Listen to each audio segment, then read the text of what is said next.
Magandang araw sa ating lahat. Ang ating asignatura sa araw na ito ay ang pagsulat sa Pilipino sa piling larang academic. Ako si Ginoong Kim na magtuturo ng aralin 14 pagsulat ng katitikang pulong.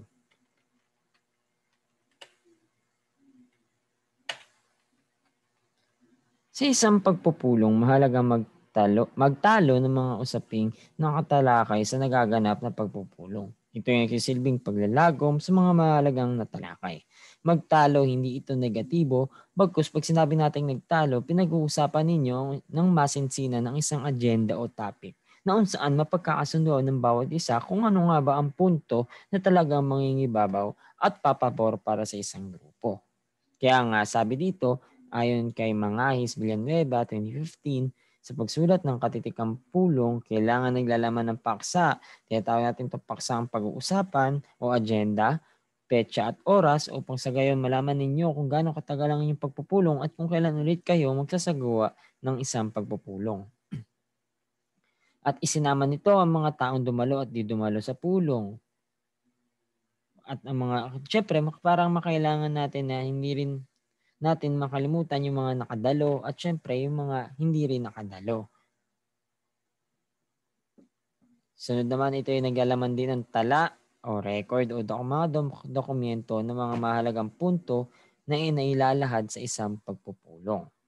Kaya nga meron tayong isang halimbawa rito. Unang bahagi, makikita natin ang pangalan ng eskwelahan o tinatawag natin pamantasan ng Adamson, kung saan sa ilang sangay nakahanay, kolehiyo ng edukasyon at malayang sining. Ang araw ng pagpupulong at mga grupong kasama sa pagpupulong. Departamento ng Edukasyon, katitikan ng pulong, Desyembre 4, 2015, tanggapan ng Departamento ng Edukasyon. At syempre yung oras, 1:00 hanggang 2:00, isang oras lamang ang kanilang inalat na oras sa pagpupulong. Nakikita natin sa unang hanay ay mulakay ang mga taong naunguna sa isang agenda. Pangalawang hanay, ang mga dapat bigyan pansin o issue o agenda. Pangatlong hanay naman ang kinauukulan na kung saan sinong kasangkot sa isang agenda. Pang-apat naman, ang tinatayang petsa o target date kung kailan mangyayari ang isang issue o agenda. At syempre, ang pinakauli, yung tinatawag nating kalagayan. Mapapansin natin, nandito sa dulo, meron tayong legend na tinatawag. Sa una ay may tinatawag na all, bigyan ng aksyon, N ay naisagawa, at I ang pagbibigay ng impormasyon. Dito, sa ating katitikang pulong, mapapansin natin na may iba't ibang bahagi, hanay, at syempre, ito ay isang detalyadong na kung saan makatutulong din upang sa gayon, sa susunod na pagpupulong ay hindi nyo makaligtaan ang inyong mga pinag-usapan.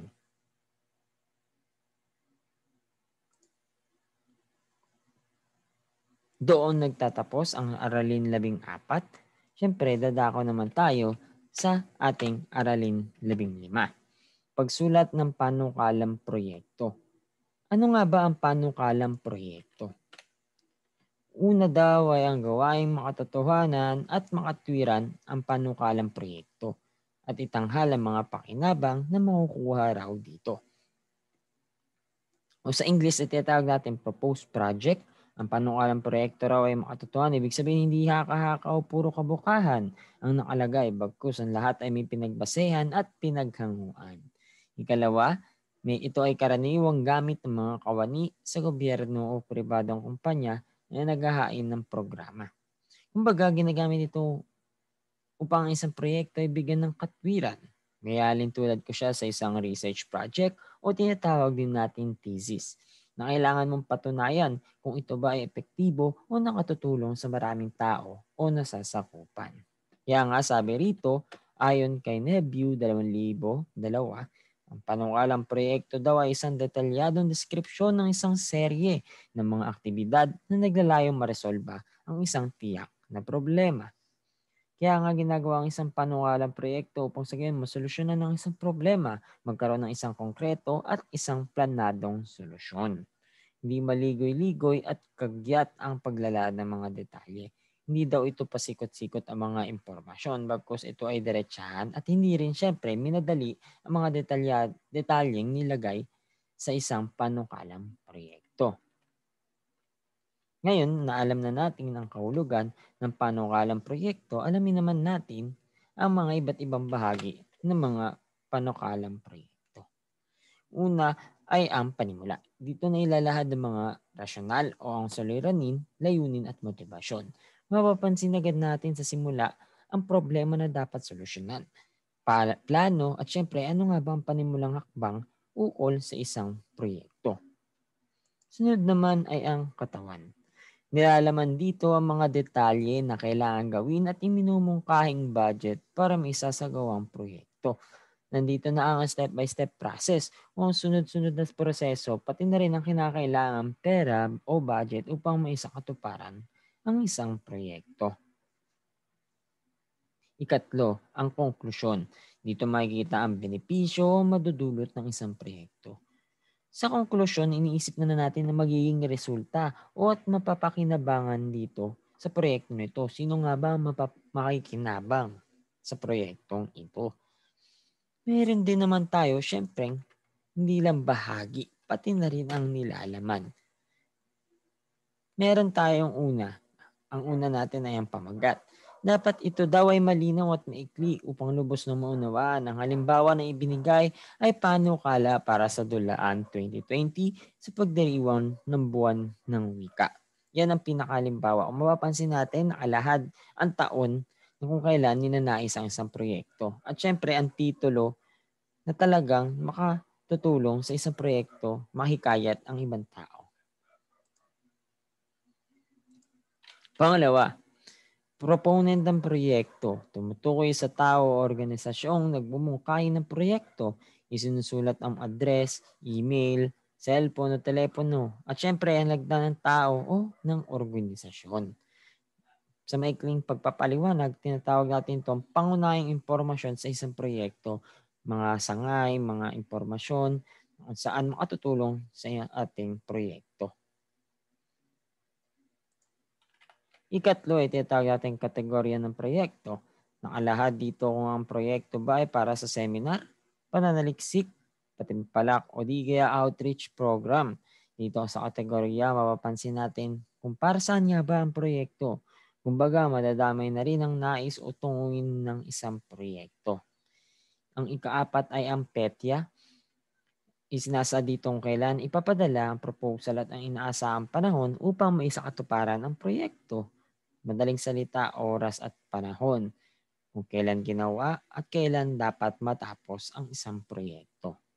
Ikalima, o tinatawag nating rasyonal.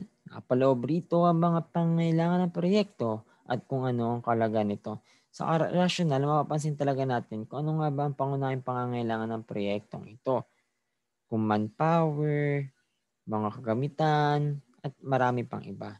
Pati na rin syempre ng mga kalaga nito para sa sinasakupan at marami pang matutulungan o konti nga lang ba ang matutulungan nito. Kaya tinatawag nating rasyonal eh. Ika-anim mo, description ng proyekto, isinusulat dito ang panlahat, tiyak na layunin at dito rin nakalagay ang plano sa isasagawang proyekto kung gaano nga ba ito tatagal. Sa description, mapapansin natin inalahad ang mga detalyeng kinakailangan, metodolohiya, pamamaraan, mga sunod-sunod na gawain at iba pang kinakailangan upang matugunan at matapos ang proyekto. Noon din makikita natin, kumbaga katulad sa highway dito sa Quezon City, o tinatawag natin MRT, I mean. Kung kailan nga ba ito matatapos, sabi nila noon ay 2021 tapos na ito. Ngunit nagkaroon ng pandemya ay nausog ang proyektong ito hanggang 2023. Ikapito, tinatawag natin budget. Nakadetalye dito ang kompletong detalye ng inaasahang gastusin ng proyekto. Basta sa budget, masasabi natin pera ang pinag-uusapan. Bagay, pagkain, bayad sa tao at marami pang iba na kinakasangkutan ng isang pera o ng pera. At ang huli, ang pakinabang. Dito nakatala kung ano ang epekto nito sa mga ahensya o individual gamit ang ipinapatupad na proyekto. Dito mapagtatanto kung ano nga ba o para saan niya ang dulot ng proyektong ito. Para sa kumpanya at sa mga nasasakupan nito, pati na rin ang mga matutulungan ng isang proyektong ito. At dito nagtatapos ang aking video lesson. Baunin ang lahat ng mga natutuhan upang sa susunod na aralin ay ating pagyamanin. Maraming salamat at mag-ingat ang lahat.